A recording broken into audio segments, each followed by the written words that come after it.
할렐루야. 할렐루야. 오늘 어버이 주일 예배 오신 여러분을 주여로 환영하고 축복합니다. 어느 미국의 한 어머니가 시집간 딸이 보낸 편지를 읽고 너무너무 행복합니다. 왜냐하면 그 편지에 쓰여진 한 구절 때문입니다. 이런 구절이었습니다. 엄마, 저도 엄마처럼 좋은 엄마가 되었으면 좋겠어요 라고 하는 구절이었습니다. 엄마는 이렇게 고백합니다. 정말로 기분이 최고로 좋았어요. 그 말이 나에게 어떤 의미인지는 표현할 수도 없을 만큼 좋습니다 라고 했다고 그럽니다.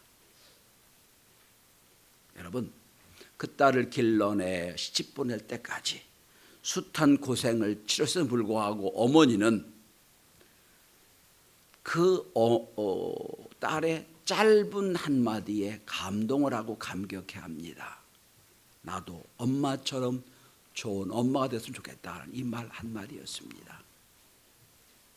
그 구절 속에는 딸이 엄마의 인생을 모두 인정하고 존귀하게 여기는 마음이 들어있기 때문입니다.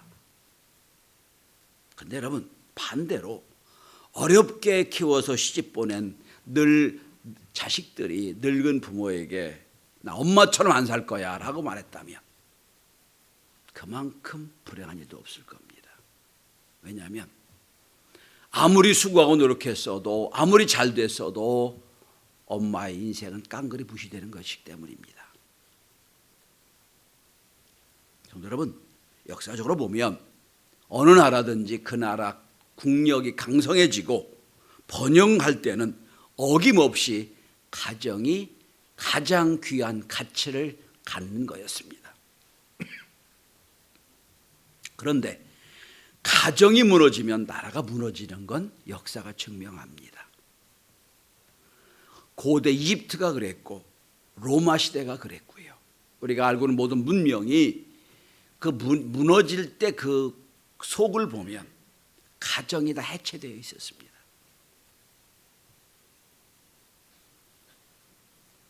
그래서 저는 지난주에 네오막시즘, 문화막시즘이 몰려와서 이 시대에 교회와 가정을 해체시키는 이때 우리가 깨어있어야 된다는 말씀을 드렸습니다. 미국의 알라바마 대학의 교수인 스커텟 부부가 있습니다. 낸시 스커텟, 그 다음에 닉 스커텟이라는 부부입니다. 이 부부는 가족학의 권위자들입니다. 이 스티캇 부부 교수는 평생의 연구 제목이 가정이 다 저렇게 해체되고 무너지는데 그런데도 어떤 가정들을 보면 든든하게 세워지고 건강하고 행복한 가정으로 계속되는 걸 보고 똑같은 상황인데 어느 가정은 날마다 해체되고 어느 가정은 저렇게 행복한 가정이 될 것이냐 연구를 했습니다. 그 두 부부는 25년간을 미국뿐 아니라 세계 25개 국가의 가정을 연구합니다. 무려 14,400가정을 연구합니다. 그리고 결론을 내게 쓴 책이 환상적인 가족 만들기란 책입니다. Fantastic Family라고 하는 책입니다. 한국말도 번역이 됐습니다. 지금도 가족학의 가족 상담, 가족 대화엔 필수적인 교재로 쓰이는 책입니다. 이 책은 가정이 튼튼하고 행복한 가정을 스트롱 패밀리라고 정의를 합니다. 강한 가정이다 라고 하면서 강한 가정이 된 6가지 요인을 쫙 분석해 놓습니다. 이건 미국만 그런 게 아니라 세계적인 가정이 다 그렇다는 겁니다. 첫째는 헌신입니다. 커미트먼트입니다. 튼튼한 가정을 보면 오랫동안 그 가정의 구성원들이 가정을 위해서 헌신했다 하는 겁니다. 서로 헌신했다는 거예요. 엄마 아빠만 헌신한 게 아니라 온 가족이 가장 우선순위로 가정을 지키는 것으로 헌신했다. 성경은 여러분 부부간을 헌신을 기초로 한다고 합니다. 내 아내를 하나님으로 섬기고 내 남편을 하나님으로 섬기라. 이게 성경적 기초입니다. 헌신을 필요로 한다는 거예요, 여러분. 마찬가지입니다. 우리 한국 사회도 여기 계신 여자 성도들이 가정에서 헌신이 없었더라면 가정 만들기 어려웠을 겁니다. 그게 기초이 되는 거예요. 보험왕이 된 어느 가장이 좋은 남편이 되고 좋은 가정을 만들어서 상을 받아서 그 보험회사에서 상 받게 됐습니다. 그래서 한마디를 했습니다. 어떻게 그렇게 좋은 가정 만들었냐 했더니 보험왕이 이렇게 설명을 합니다. 하루 일과를 마치고 집으로 돌아갈 때 저는 나에게 가장 귀한 고객을 만난다는 생각을 하고 가정에 들어갔습니다. 그리고 그렇게 마음을 갖고 가정을 만나자 아무리 힘들고 피곤해도 웃음으로 가족을 만들 수 있었습니다 라고 했다고 그래요. 부부의 헌신은 자녀의 헌신이 되고 자녀의 헌신은 온 가족의 헌신으로 만들어질 때 가족이 만들어지는 거예요. 두 번째, 감사와 애정의 표현이 있었다라고 말합니다. 부부 사이에 가정과 애정이 표현되고 가족 사이에 부부가 애정과 감사가 표현될 때 그 가정이 행복한 가정이 됩니다. 이 책에 나오는 하나의 예입니다. 매주 토요일마다 우리 아버지는 어머니를 위해 예쁜 꽃을 사오시곤 했어요. 낭만적인 일이었습니다. 그 꽃을 받는 어머니는 날마다 매 토요일마다 여왕이 된 것처럼 느끼셨어요. 꽃은 제가 어렸을 때부터 아빠는 남자는 엄마에게 여자에게 꽃을 주는 거라 그렇게 인식이 됐습니다. 그래서 저는 지금도 웬만하면 저희 아내를 만날 때 꽃을 가져갑니다 라고 말합니다. 여러분, 애정 표현이에요. 이게 행복하게 만든다는 거예요. 자, 그다음에 세 번째는 긍정적인 대화라고 말합니다. 포지티브 커뮤니케이션이라고 말하지요. 이 책에는 평생토록 아버지로부터 잘했다, 사랑한다, 내가 자랑스럽다는 말을 들어보지 못하고 자란 한 아들의 이야기가 나옵니다. 이 아들도 성인이 돼서 이제 아버지가 됐어요. 그리고 자기 아버지 무덤 앞에서 아버지와 이런 대화를 나누고 아버지를 용서한다는 이야기입니다. 아버지, 저는 아버지를 용서했어요. 하지만 아버지처럼 살지는 않을 겁니다. 아버지가 돌아가신 후 몇 년이 지나자 아버지로부터 그런 잘했다, 칭찬한다, 사랑한다, 자랑스럽다는 말을 듣지 못한 것이 내 삶에 어떤 부정적 영향을 주는지 제가 알게 됐어요. 저는 그거를 바꿀 겁니다 라고 말했다고 그럽니다. 여러분, 튼튼한 가정이 된다는 건 늘 긍정적으로 대화하는 겁니다. 난 너를 기대한다. 너를 위해 기도한다. 내가 잘 될 줄 안다.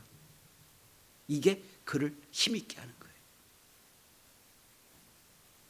네 번째는 타임 투게더입니다. 함께 시간을 보내는 것. 요즘 우리 가정도 그렇죠. 아이들 집에 밖에 나갔다 오면 자기 방 딱 들어가서 문 닫고 안 나와요. 대화할 시간이 없어요. 그죠? 그런데 의도적으로 시간을 갖고 대화할 수 있을 때, 특별히 한국 남자들은 참 이게 안 됩니다.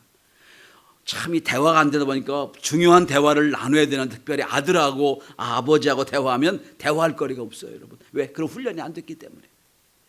대화가 안 돼요. 그러니까 늘 대화한다는 게 혼나는 대화밖에 안 해요. 그러니까 점점 아버지가 싫어지고 안 만나게 되고 결국 문제가 되는 겁니다. 의도적으로 시간을 함께 보내고 정서를 함께 나눈 가정이 스트롱 패밀리가 된다는 겁니다.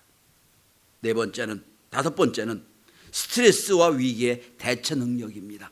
평상시에는 문제가 없는데 어려움을 만났다, 니 탓 내 탓하는 게 아니라 어떻게 하면 이 문제 해결할 거냐, 함께 모아 스트레스와 위기를 넘기는 가정이 단단한 가정이다라고 말합니다.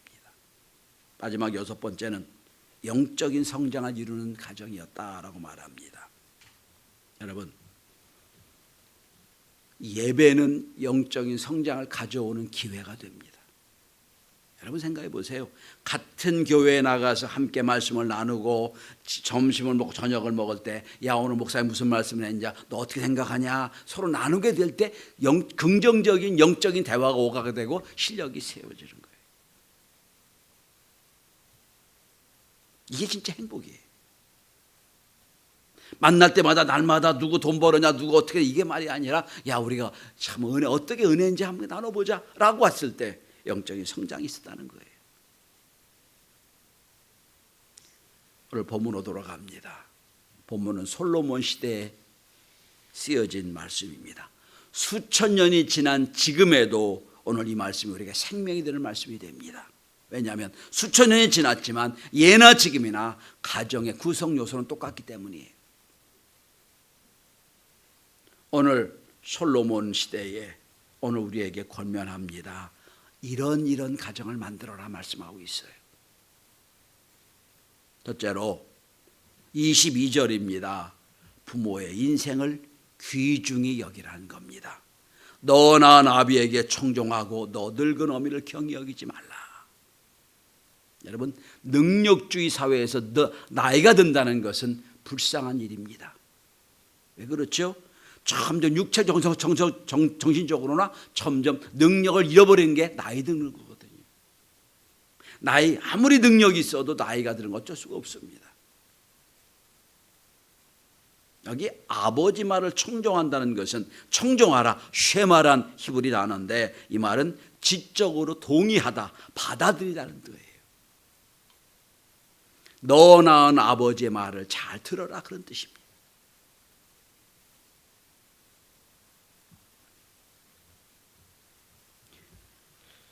아마 여러분들이 나이 드신 아버지하고 대화가 안 될지도 몰라요. 왜냐하면 너무 차이가 나니까. 그러니까 제가 지난주에 말씀드렸잖아요. 여러분 부모가 돼도 내 자녀들의 인생을 의논할 만한 부모가 돼야 된다 말씀드렸습니다. 참 어려운 일입니다만 시대가 다르니까 보는 눈이 다르거든요. 그게 참 대화가 어려운데 오늘 성경은 말합니다. 너 낳은 부모에게 청종해라. 내 낳은 아비를 청종해라. 그리고 내 늙은 어미를 경히 여기지 말라. 여러분, 여러분의 엄마가 쭈그러지고 허리가 휘어지고 예쁘게 보이지 않아요. 그러나 여러분의 엄마도 젊었을 때 여러분 못지않게 예뻤고 활발했고 좋았습니다. 그때를 알아야 돼요. 가정의학과 의사였던 데비드 솔비라는 분이 있습니다. 이분이 많은 노인과 상담을 했어요. 노인 상담하게 나오는 이야기인데 이분이 쓴 책 중에 나이 든 부모의 마음을 이해하는 대화라고 하는 책이 있습니다. 이 책에 이런 말이 있어 소개합니다. 인생을 정리하는 노년기가 되면 자식과 이웃에게 마지막 이미지를 아름답게 정하고 싶어진다. 이 좋은 이미지를 남기고 싶어 한다. 주도권을 뺏기기 싫어하고 관리 영역 안에 계속 놔두고 싶어 한다는 말이 있습니다. 그러면서 솔비는 몇 가지 우리에게 조언합니다. 부모에게 대화하는 방법. 첫째, 자식의 마음이 달라져야 된다는 말을 합니다. 그리고 참 중요한 말을 합니다. 노인은 육체적으로 노화가 온 것이지 정신적으로 노화가 온 것은 아니다. 거동이 느리고 깜빡깜빡한 건망증이 있고 그렇다고 정신적으로 퇴행했다고 생각하지 말아라. 그는 지금 남은 인생의 유산을 만드는 일을 하고 있다. 인정해라는 얘기. 두 번째, 열린 마음으로 대화하는 시간을 가져라. 재미있는 지적을 합니다. 뭐라고 지적하냐면 엄마, 아빠 예전에 좋았던 기억이 어떤 거예요? 라고 말을 안 한다는 거예요. 사실 부모는 그 얘기를 하고 싶은데 왜 자녀가 그 말을 안 묻냐면 언제 끝날지 모르는 말이니까. 부모에게는 좋은 추억과 기억이 있는데 그거를 자녀에게 얘기하고 싶은데 자녀는 묻지 않는다는 거예요. 왜? 그게 하도 오래될 거니까. 끊임없이 계속될 거니까 아예 전화 대화를 차단하는데 그러지 말라는 거예요. 열린 마음으로 대화하는 시간을 가져라. 부모에겐 여러분 들어주는 것도 효도예요. 그리고 세 번째입니다. 엄마에게 주도권이 있는 것처럼 얘기하라. 부모는 수입도 없고 가족도 없습니다. 다 떠나갔지요. 이제 주도권이 없어요. 늘 수동적으로 될 수밖에 없는데 그 딸과 그 아들과 대화할 때는 자신의 주도권이 있는 것처럼 대화하라는 얘기. 네 번째는 재촉하거나 강요하지 말라. 좀 행동이 느려지고 생각이 느려질 뿐이다.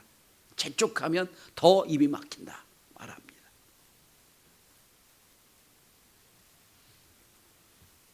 여러분 26절 한번 보십시다. 내 아들아 내 마음을 내게 주며 내 눈으로 내 길을 즐거워할지어다. 참 귀한 말씀입니다. 여러분 내 눈으로 내 길을 즐거워하자. 내가 인생을 살아온 이 길을 이거 인정해 달라는 거예요. 여러분 우리 인생은 지금 짧은 인생을 살았지만 아무리 열심히 살고 정성스럽게 살아도요 후회가 있어요. 실수와 실패가 있었습니다. 성경 인물은 안 그런가요? 노아가 얼마나 위대한 사람이에요. 노아도 실수했지요.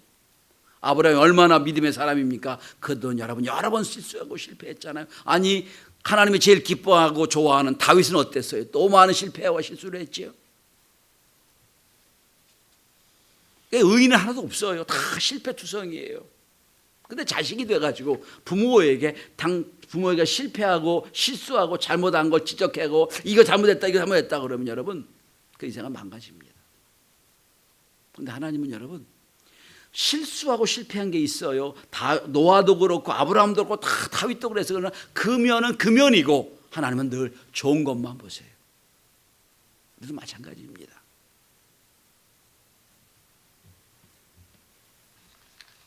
제가 여러 번 말씀드렸습니다만 제가 아버님 부흥회할 때는 자주 가서 대학생 때 가서 제가 기도의 어떤 보여지는 것 때문에 가기도 하고 했는데 제가 세미나 가서는 그런 말씀 드린 적이 있어요. 저는 우리 아버님 목사님 제일 존경합니다. 그랬더니 그 말이 돌고 들어가서 아버지 귀에 들어갔어요. 아버님이 너무너무 좋아하시더라고요. 왜? 참 고생하고 어렵게 목회하셨지만 뭐 큰 교회 목회한 것도 아니고 뭐 겨우 300명, 500명 정도 목회 못했지만 그 목회 자신을 내가 인정한 거거든요. 여러분 이게 효도예요. 저는 어버이날만 되면 메가더 장군의 기도문을 생각해 봅니다. 이런 자녀가 되게 해주십시오라는 기도가 쫙 있죠. 다 읽진 않겠습니다만 마지막 한 구절만 여러분 소개합니다. 그리하여 나 아버지는 어느 날 내 인생이 헛되이 살지 않았다고 고백할 수 있도록 도와주십시오. 내 인생이 헛되이 살지 않았다는 걸 내가 고백할 수 있도록 도와달라는 거예요. 저는 진정으로 부모를 효도하는 건 아버지 엄마의 인생을 인정해 주는 거예요. 여러분도 비교되면 싫죠? 부모도 마찬가지예요. 나는 아버님은 아버님으로 어머님으로 존경합니다. 인정합니다. 그럴 때 세상에 줄 수 없는 행복이 있을 겁니다. 두 번째로 여러분 22절과 26절에 부모를 귀중히 여기라고 그랬습니다. 그 다음에 여러분 23절을 보면 말씀을 귀하게 여겨야 됩니다. 진리를 사도에 팔지는 말며 지혜와 훈계와 명철도 그리할지어다 그랬어요. 진리를 사라 그랬어요. 카나란 단어입니다. 이건 뭡니까? 획득하다, 되찾다, 창조하다 이런 단어예요. 여러분 진리를 산다는 게 뭡니까? 값을 주고 대가를 주고 지불하는 거예요. 어렵다는 겁니다, 여러분. 진리를 살아. 쉽게 생각하지 말라는 거예요. 말씀을 살아. 돈 주고 사듯이 말씀을 사라는 거예요. 귀중히 여기라는 거예요. 저는 이 자리에 예배하신 우리 청년 선생님들에게 여러분들이 복 받았다고 생각을 해요. 왜냐하면 여러분 이미 진리가 여러분 가운데 있잖아요. 어머니 아버지부터 신앙이 들어왔잖아요. 근데 이게 너무 귀한 줄 모르고 자라요.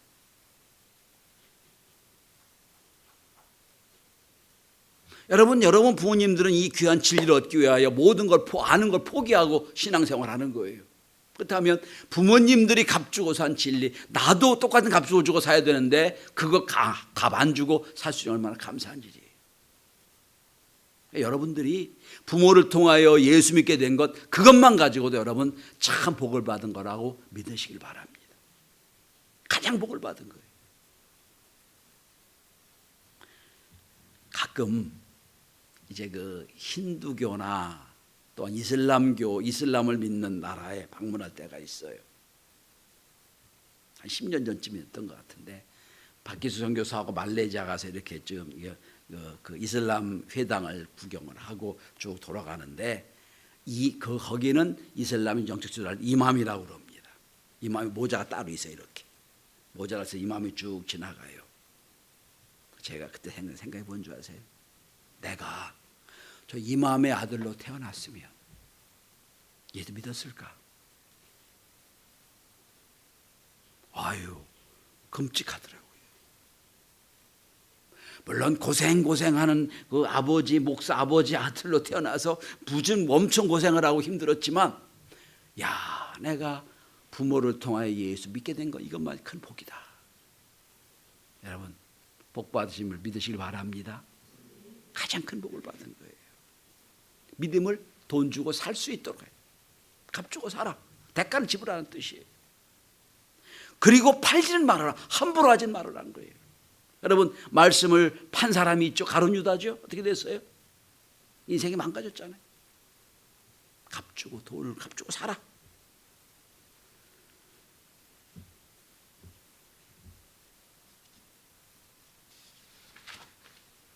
마지막 25절을 우리 함께 읽고 말씀을 정리합니다. 함께 읽습니다. 25절 시작. 내 부모를 즐겁게 하며 너를 낳은 어미를 기쁘게 하라. 세 번째는 부모를 기쁘게 해드려야 됩니다. 즐겁게 사마흐란 단어인데 원기를 북돋아 주다, 기쁘게 하다는 단어거든요. 전 요즘에 많은 걸 배우고 있습니다. 손자 하나 때문에. 가끔 이제 제 방으로 손자를 옵니다. 오면 어떻게 돼가지고 그 아이가 웃는 걸 보고 싶어해요. 막 별짓을 다 합니다. 별짓. 제가 아이고 손자가 할아버지한테 재롱 뜨는 게 아니라 할아버지가 손자에게 재롱 뜬다 이런 말을 속으로 합니다. 그러면 깨달은 게 하나 있어요. 여러분 우리가 어릴 때는 부모가 우리를 웃기 위하여 얼마나 애쓰는지 몰라요. 웃다는 얘기가 행복하다는 뜻이잖아요. 그 갓난아기 때는 웃으려고 얼마나 울기만 해도 얼마나 좀 안 울게 하려고 애를 씁니까? 어린아이가 되면 어떻게 하면 건강하게 키울까 고민하고 키웁니다. 청소년기가 되면 어떻게 키워야 좋은 직장, 좋은 대학, 훌륭한 사람이 될까 이것 때문에 걱정하고 키웁니다. 결혼 정년기가 되죠. 어떻게 하면 내 딸, 우리 아들에게 좋은 배우자를 만나게 할까 어떻게 고민하고 기도합니다. 가만히 보세요. 결론을 뭐하면 부모는 어릴 때부터 자랄 때까지 계속해서 부모 자녀를 기쁘게 할까라고 생각하면서 합니다. 어떻게 하면 웃게 할까? 어떻게 하면 행복하게 할까? 어떻게 하면 일평생 참 즐겁게 살 수 있을까? 이 고민을 하고 자녀를 키웁니다. 그렇다면 이제 우리가 부모가 됐으면 내 부모를 어떻게 해줘? 기쁘게 해드려야죠. 그렇잖아요. 우리가 지금까지 사는 동안 내 부모가 나를 기쁘게 했다면 웃게 하고 행복하게 하고 좋은 사람 만나고 애를 썼다면 이제는 내 부모에게 내 부모를 즐겁게 하고 너 나는 어미를 기쁘게 할지어다 해야 되지 않겠습니까?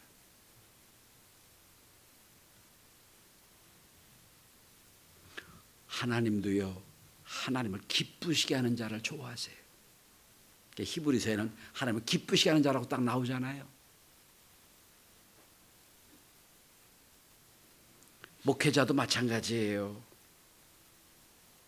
어떤 성도가 날마다 기도 부탁하고 날마다 죽는다 산다 이게 아니고, 목사님 내가 이렇게 복을 받았습니다, 행복합니다, 얼마나 좋아요. 이것도 복이거든요.